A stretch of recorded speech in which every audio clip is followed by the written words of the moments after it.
Tapi basic banget, Ustaz. Nggak apa-apa. Nggak ada yang basic kalau kenapa. Yang basic itu how to. Tapi malu juga nih nanya kayak gini sebenarnya. Kenapa harus Allah ya? Bukan. Kenapa? Kenapa di antara semua yang diperintahkan, yang paling diutamakan, yang selalu disebut-sebut sebagai tiang adalah sholat? Keren banget. Kenapa sholat? Keren banget.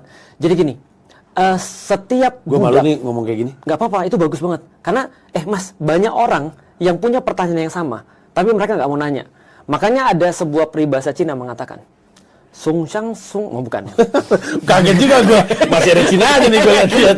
Ada pepatah Cina yang mengatakan, siapapun yang malu bertanya untuk 5 menit, maka dia akan malu seumur hidupnya.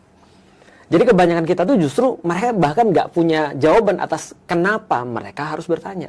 Nah, termasuk pertanyaan-pertanyaan kayak gini, ini penting banget. Kalau sederhana begini, kalau aku secara pribadi ya, setiap budak itu harus punya sesuatu yang menandakan bahwa dia itu budak. Dan bahwasanya Allah itu adalah majikan. Jadi contoh ya, kalau Mas hire seorang karyawan, maka dia hanya menjadi karyawan Mas kalau Mas kasih tugas kepada dia. Tapi kalau Mas cuma hire dia, terus kemudian dia masuk ke kantor, Mas nggak pernah nyuruh dia nih, maka dia bukan karyawan, karena dia tidak berkarya. Berarti dia menjadi seorang budak kalau disuruh-suruh sama majikannya. Sesederhana itu sih. Maka koneksi itu tercipta ketika kita disuruh-suruh. Nah, pertanyaannya adalah, sholat ini kan muncul setelah kita punya koneksi bahwasanya kita adalah seorang hamba. Nah, kalau ada orang yang sudah benar-benar tahu tuannya siapa, dan bahwa dia adalah seorang hamba, maka dua yang tadi sudah terpenuhi itu.